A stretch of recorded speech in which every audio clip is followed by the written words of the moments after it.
We're good. good. I'm good. I'm Michael. It's nice to Hey, meet you. Michael. Nice to meet you, man. Yeah, I was Yeah. going to Oh, introduce you guys. Michael's the one who bid on your chat with Ryan Zoom calls. So, Yeah. and I always like to take part to learn things well and as well. And uh, um, but yeah, so and obviously Ryan Dempster, Hall of Famer in St. Mary's here, the Hall of Fame, and longtime Cubs pitcher, and still working for the Cubs. Doing MLB Network and doing all those things. So you got your bobbleheads in front of you there. You're, you're Yeah, I got turning a to bunch of. your co-host there with his 100 bobbleheads. Yeah, this one right here. This is a good one. I got this at the World Series in 2024. oh wow. 2024, yeah. The Otani Judge. But I was the first person to ever buy this bobblehead. Sweet. So That yeah. before game three, I'm in New York and we were doing some stuff down on the field. And before they opened the stadium or the concessions, I was just walking around and I went in the little gift shop at the Yankee Stadium and the Yankee Stadium. And I was like, oh, look at that bobblehead. And they're like, yeah, we're selling today for the first time. And I was like, oh, I can't get back up here. Could I buy one right now? And the guy's like, sure. So I bought one, but yeah, definitely my most expensive bobblehead right there. Awesome. Yeah. How many Yeah, Ryan that Dempster bobbleheads do you have? yeah. Lots, yeah. A whole bunch. I got a nice collection out in my Fortress of Solitude out there, but it's Oh, it's all nice. sports, not just baseball. But so something I wanted to ask you, and I've talked to quite a few athletes through the years, but I always kind of wanted to know like life on the road, like Yeah. obviously you're gone. I mean, with spring training, I mean, you're a pitcher, you report what, early February? So you're only home for like 3 months. Like, what does that do to you like and your family life? Like, how do they deal with that? Yeah, I think that's probably one of the biggest kind of obstacles or, tough times that you face as a family people don't even realize, because like we just get so caught up in fame and money that we're like, "Hey, everything's great, man." It's like, cool, yeah. I missed 13 birthdays inside my family, like it's just like, Wow. it's like you're just always missing stuff, because you know, especially like pre-COVID, before we really cared about people's mental health, before that it was like toughen up. You just didn't like unless somebody died, and then that was like you got a day. It's like, well, get out of here Yeah. and then get back as fast as you can because we need you. So yeah, it's quite the life, right? Like, and then you're gone to spring training. Whereas that's why I think a lot of guys will say, "Oh, I live in Florida or I live in Arizona for the off season," because they're like, at least I get a chance for an extra 2 months at home. Yeah. So it's a really really hard thing, and then just being on the road, it's like in and out of suitcases. It's not like too you go like I always said this like if I worked for whatever company I work for Capital One, and I'm like, cool, I go on a business trip and then I come home and like I get the weekend off. It's like, okay, cool. You go on the road and then the day you get back, you're playing another game at home. And by the way, you're at the home from you're at the field from 1 o'clock until 11 o'clock at night. So it's like you really, really are only home for a short amount of time. It's kind of very military like you're gone, and you're sometimes your kids just see you in passing, just because of the way the day works out. So yeah, definitely a hard thing to kind of understand. And for your family, they're like, "Well, we're having a family reunion. You should come up." I'm like, yeah, "I got a series against the Pirates. I'm gonna miss that." Yeah, I mean, Scott and I look at it from the outside, like when when we see like, okay, the baseball player glamorous life, we just see like these huge contracts and the dating the supermodels and all this stuff, and we don't think about like the guys who have families and like you just miss so much. And yeah, like you just said, like you miss a family reunion or a graduation or something. That's just gotta be so hard on your psyche. Yeah, and hard for I think harder for our kids than they realize, even in that moment as they're growing up. It's like it's great, dad's on TV. Oh, there he is. Everybody's cheering for him. But like you miss and sacrifice a lot of things. I think that was like probably the best part about retiring, was just being able to not miss those things anymore and be there for a lot and create those core memories with your kids or like that bond for so much of their life growing up versus just being on the road and traveling. Yeah, not the easiest part for sure. Mm. Yeah, you mentioned the Pirates earlier. So I grew up in Pittsburgh, and Yeah. I mean, you had a lot of really good games against them. I was shocked today though when I looked up your record. It's actually 8-14 against the Pirates, but you do have like a bunch of saves on them too. But I mean, you pitched in the Elephants Graveyard over there in Chicago. But what was like throwing in PNC Park? Oh, it's one of my favorites, man. I love that place. Yeah, I kind of had like I would. It's like I had like a lot of games where I would find a way to lose 3-2 or 5-4 or whatever it was. Like, but I did have some good games. PNC is beautiful. Like, to be honest with you, like that owner should sell the team to Yes. somebody who wants to spend money on the players. Because, that's the one thing is like some places like Wrigley Field, they're always going to have fans. Fenway, they're always going to have fans. People are going to show up. Like Pittsburgh's a town in the city where it's like, this. Hey man, cool. You want to put a winning product on the field? I'll pay my hard-earned paycheck now for that. But I'm not going to pay my hard-earned paycheck those other 4 days that Paul Skeens isn't pitching to go watch that. You know, Yeah. and There are a and lot then of they're like, bobblehead well, nights. we can't afford it. The people don't come out. There's certain places in the league. There's about 10 spots where if they put a winning team on the field, they will show up. But if they don't, like Cincinnati's a place like that. Like they're not going to come out and watch mediocre baseball. But if you put a good team on the field, packed every night.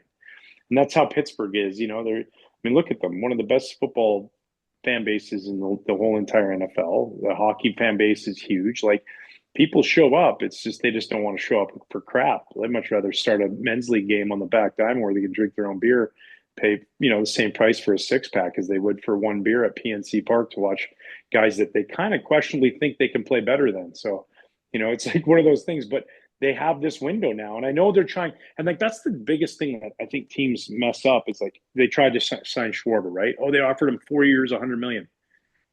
Did you think like is that's just a to me that's just fluff to your fan base. That's like almost Yeah. an insult. It's like we're trying. No, you're not. If you're trying, you would offer him 6 for 180 because then he would have come. But he's not going to Yeah. come for less money than other places. And then the same goes down the list. It's like a domino effect. Like when the Cubs signed John Lester in 2015, the domino effect to that contract was huge because the next year John Lackey comes. That 2015, now David Ross signs there. Then 2016, Lackey comes. Jason Hayward signs. Ben Zobrist signs. They are not signing with the Cubs if John Lester signs with the Giants. You know what I mean? It's like Right. he created this, so that's what has to happen in Pittsburgh. But yeah, I loved it there, man. And by the way, it's hands down some of the most phenomenal golf in the country is in Pittsburgh, Pennsylvania, Oakmont, Longview, Yeah. Laurel Valley, or yeah, Laurel Valley, all these courses that are just like incredible, incredible golf courses. My grandma grew up right down the road from well, she lived in Oakmont, so I was there all the time, and my cousins Yeah, actually caddied on that course. So yeah.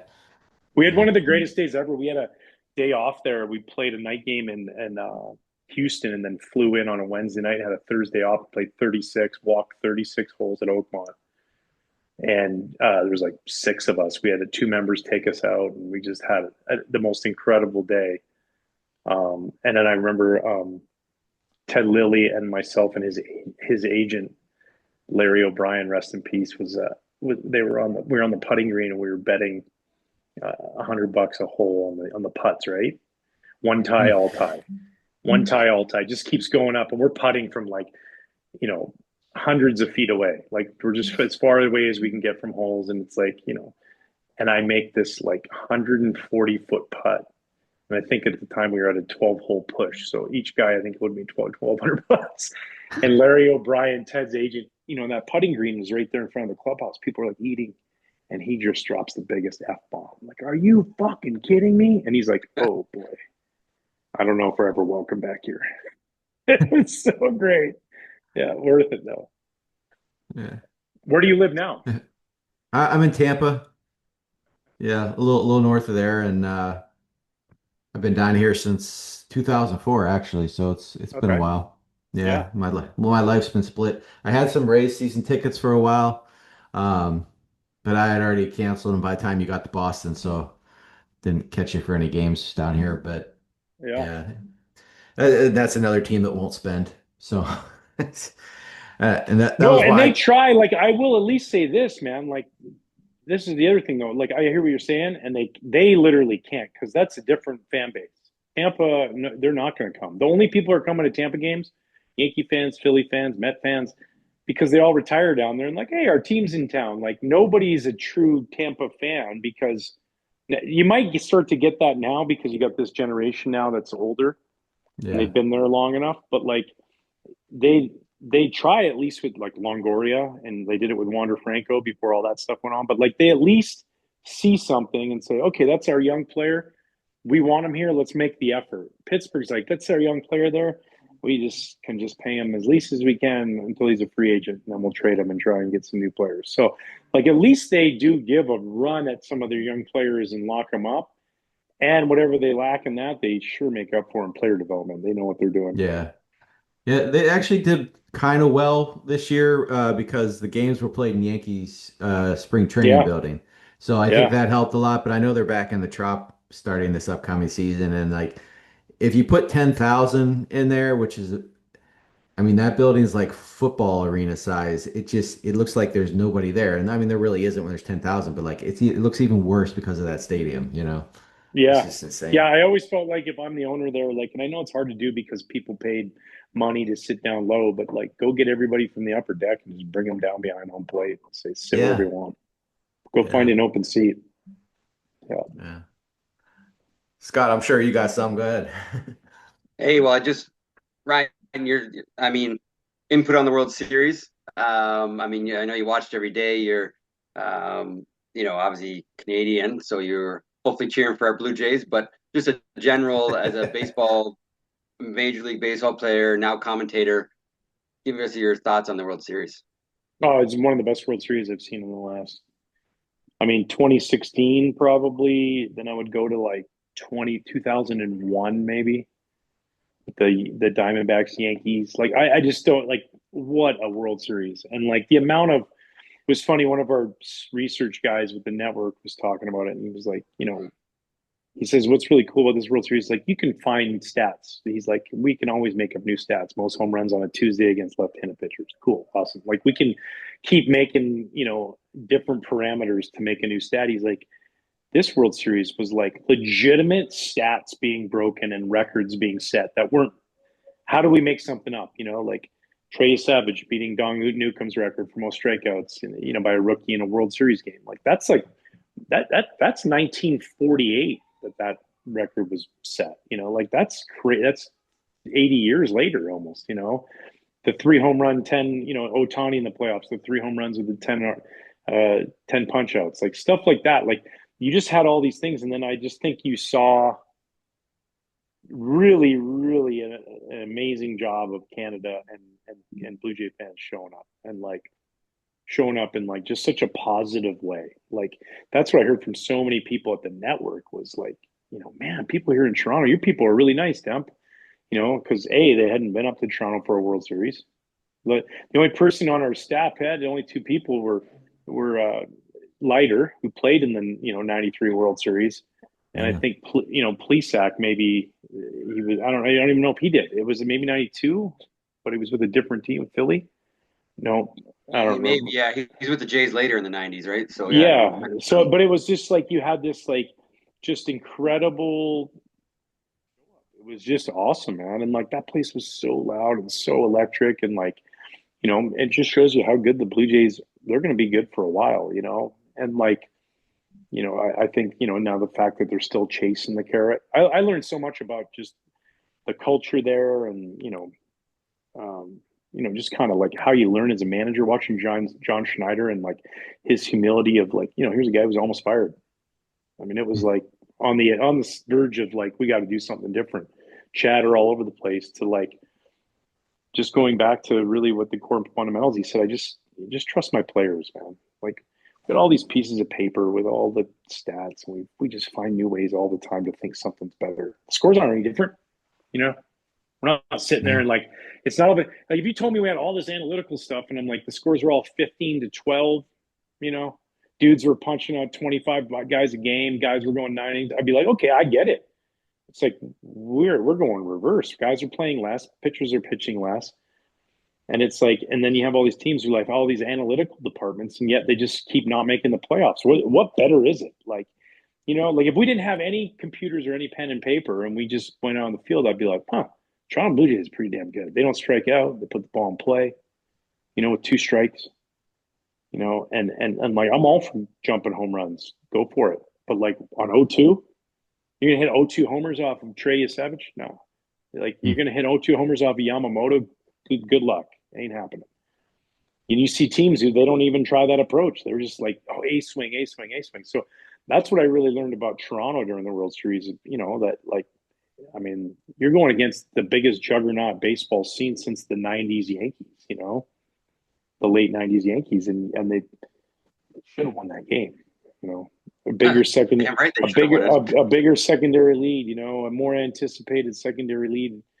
A not caught ball in the. I mean, so many things, and I'm like, how did none of these go their way?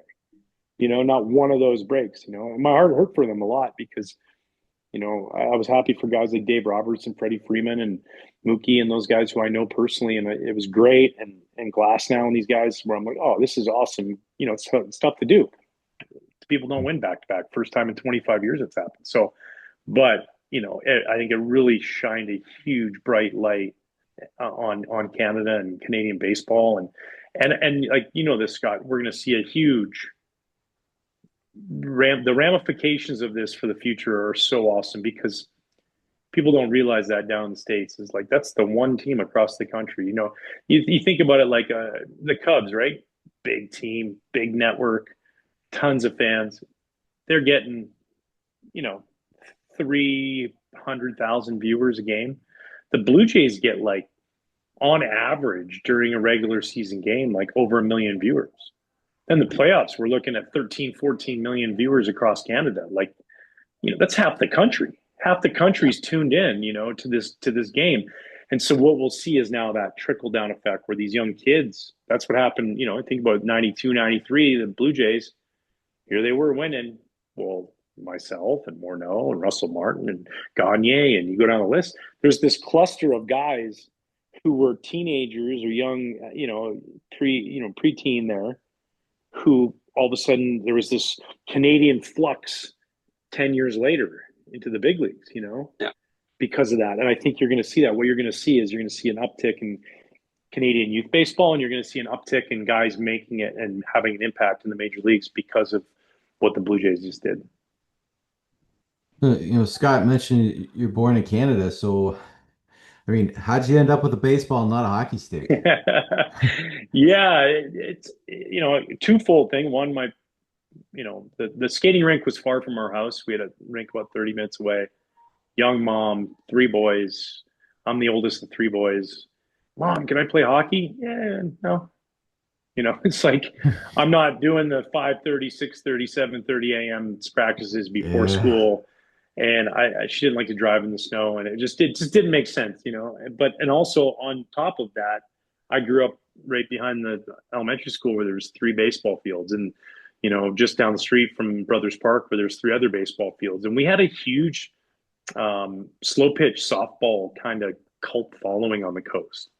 So my town was a 40-minute ferry ride away from Vancouver, but not an island, so it's still mainland, just no roads that went there. So, but every weekend in the summer, man, we'd have beer gardens, and these teams would come up from Vancouver, and we'd have all these slow pitch games. Well, sometimes it'd be like, we only have 9 people. Hey, give Ryan a glove. He'll go run after the ball, And so that's kind of how it real honestly is 4 years old. It was like the ball goes out in the gap. The guy didn't want to put his beer down. I just run after it, go get it, throw it in. And then my grandpa loved baseball. He sent me to like Okanagan up into the interior for baseball academies. And then I just, was one of those kids who, my parents never told me to practice one time ever, 0 times. Not like you got to get to practice today. However, hurry up. My mom was like, Jesus Christ, you have to practice again? Fuck. It's like just draining our bank account, but it was like completely self-motivated. I would go down to the tennis courts and they had a brick wall, and I'd take tape and put a strike zone and throw 300 pitches.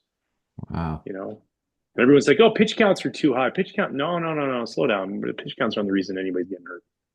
reason people are getting hurt is because we're just trying to throw maximum velocity all the time. So it was like just one of those things where Yeah. it was like I just loved it. I loved it so much. Like, and then I had this ironically weird support system because nobody thought they're like, yeah, he loves baseball. Look, it's great. He's going to go play up in the city this year. That's neat. And then it's like, oh, he got on a better team in the city. And then all of a sudden, it's like I got a letter from Princeton in the mail. Would you like to? We'd like to possibly offer you a scholarship. Would you be interested in coming out here? You know. And then it was like Baseball Canada. I made the junior team. Another year making the junior team, and I was just a resilient kid who just through all the failures, and then it just worked out. Yeah. Plus, I skate like Happy Gilmore, so that wasn't really an option. Yeah. Yeah. Yeah, Apparently, my you got to brother, apparently you got to be able to stop to your left if you're going to play in the NHL. So my brother and I played hockey growing up. I mean, like I said, we were born in Pittsburgh, so we had Mario and Yager, and that was kind of like, yeah, those were the guys, and that's what you played. You played hockey. those were my guys, dude. Mario was like my idol, man. Even Yeah. more than Gretzky, I loved Mario Lemieux so much. Like he's like one of the three times in my life where I've clammed up, where I've just completely been like just couldn't say anything, just starstruck. Like he's just such a presence, and he's just such a kind guy. I got a jersey that he signed for me out in my garage hanging up, and it's just like the man, dude. If it wasn't for cancer, Ovechkin would have been passing his records. Yeah. Yeah. Yeah. Yeah. Scott, go ahead. Yeah, it's fine. I can see you're going to say something. No, I just got a question. Again, he's just so into the game, Ryan. Still, I mean, you got a couple of hitters that are just miles ahead of everyone else. I'm talking your bubblehead there, Judge and Oh, Otani.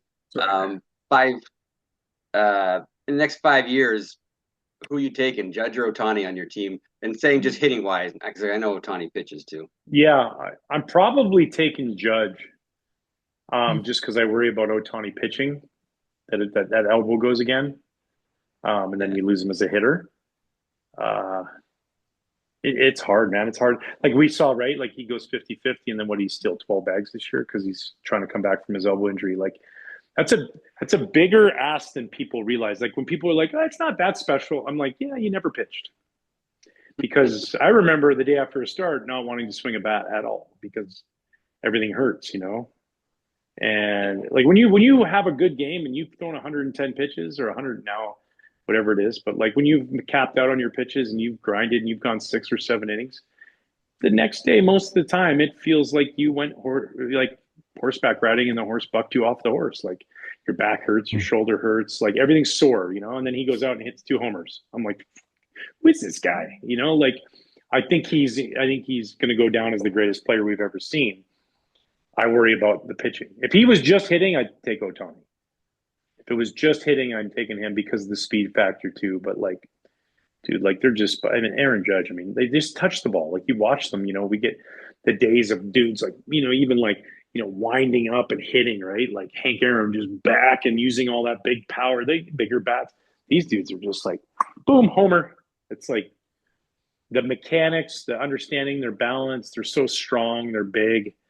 They look different. The ball comes off their bat differently. It sounds differently. Like if you were visually impaired, you went to a game and nobody told you who was hitting and you couldn't hear anything except for the swing and the crack of the bat, and those two guys were playing, you could go 1 through 9 and be like, oh, that was Aaron Judge. Oh, that was Otani. You know what I mean? Like it just sounds different. So, yeah, I mean, the game's in a really great place for the fact that we have those two guys as the American League, National League kind of reigning, go ahead and tackle them off their perch MVPs. It's pretty cool. I know you don't have to answer this if you don't want to, but I kind of wanted to ask you about the A-Rod, uh, throwing at A-Rod there in 2013. Like, was there Yeah. something that made that all come about, or I mean, like, how did it all go down? I mean, that's a pretty remembered thing. I mean, it's certainly from your career, but also just in baseball in general, people have talked about that. Yeah. I would say, ironically, it started on my parents' porch in December when I agreed to sign with the Red Sox. My brothers and I were drinking, and then one brother was like, "Hey, it'd be awesome, dude. First time you face A Rod at Fenway, you should throw him." And he's like, "You'll never pay for a beer in that town." And so, like, we kind of joked about it. And then spring training comes around, and then the season. Then here he gets suspended, right? Then he's appealing, and then he's suing, and then we have a meeting in Tampa, they have like 60,000 pages of evidence of all the times he was, you know, doing what he was doing and how he was doing it. And I like people are like, oh, you hit A-Rod because he did steroids. I'm like, really? Like, I know tons of guys who did steroids. There's tons of guys in the Hall of Fame that did steroids or Yeah. performance enhancing drugs, you know. I don't judge that, but we make mistakes. That's okay. We're human. That's what we do. Like, I made plenty of mistakes in my life. You just atone for them and say, man, I'm sorry. But when you start suing our union and our league and saying, we're screwing you over and nobody's defending you, it's like, well, yeah, you've been on Katie Couric 3 times and been like, like judge me from this day forward. Judge me. I can't. I mean, now I got to judge you from now. I can't just keep saying forward. And so when it happened, and then he was suspended, then he came back and he was appealing. He was allowed to play. That was the first time I faced him. So here it was in the middle of August. My brother's there on a bachelor party now with my other brother and all his buddies, and they're sitting 20 rows behind a plate. And we're out to dinner at Strega the night before at the waterfront. They're like, "Hey, are you gonna hit him?" I'm like, "Yeah, I'm gonna try and hit him in the knee. I'm gonna try and hit him in the kneecap, and then I'm, gonna." And I missed, and then I'm like, "Oh man, I'm just gonna go inside with some sinkers." And then I got 3-0, and I'm like, I'm just gonna drill him right in that protective pad that he's wearing. Because why would you wear a pad if you're on all that steroids? But whatever. Because like they don't just magically disappear from your system too, by the way. You know, Right. and the best was like, and like Alex and I, whatever, it is what it is. Like it was a moment in time. Would I have done it differently? No, I'd do the same thing. We won the World Series, and like I stood up for a lot of people in that moment, fans, everybody, kind of thinking the same thing. Like, dude, just take your punishment and go. But like for me to be, judge, jury, and executioner in that moment was a little much. But at the same time, nobody else was doing it. Nobody else was going after it. So I was just like, and it was the Yankees Red Sox, and it was Sunday night baseball, and you know, and it turned out to be the best paid 5-day vacation anybody has ever got, like ever in Major League Baseball. I'll tell you that right now. I didn't Do pay my I didn't pay my fine. And I took the 5 days. I went to Big Sur and I went to Malibu. Chelios had a house in Malibu next door to his place, like this massive mansion. He's like, hey, you can stay here. Timmy's out of town. So me and my wife, we just stayed there on the water, and it was great. you think those guys should be in the hall?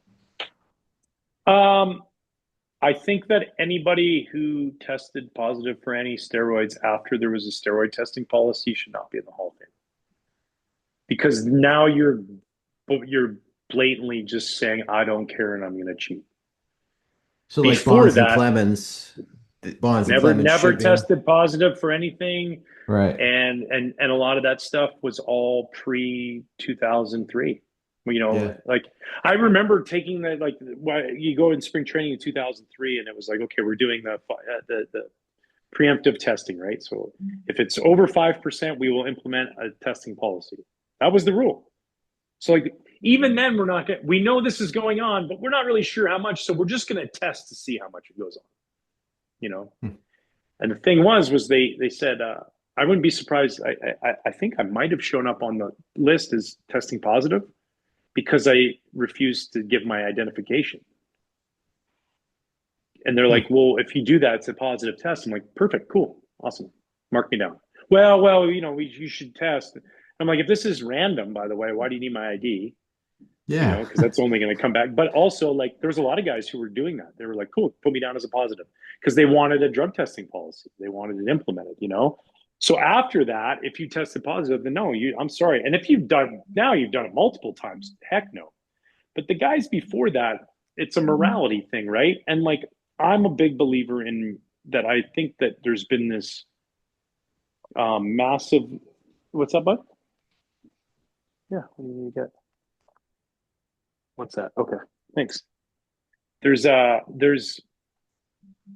you know a really big kind of blurry line there, you know, because if you look at what you could have bought back in 1990s in the early 2000s at GNC and taken, if you look at what was on the desks of strength coaches in weight rooms as far as what was readily available that came in a powder, or in pills, animal packs. Animal packs had vitamin B12 and they had vitamin D and they had vitamin C and they had androstenedione and they had amino acids and they had these things.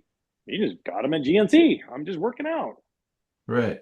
You know what I mean? So like, I don't think it was a steroid era. I think it was a supplement era, which some of the guys took steroids. I don't think it was as much as everybody thinks, but I do think a lot of guys there became this focus on weight training, and there became this focus of you went into the Arizona Diamondbacks.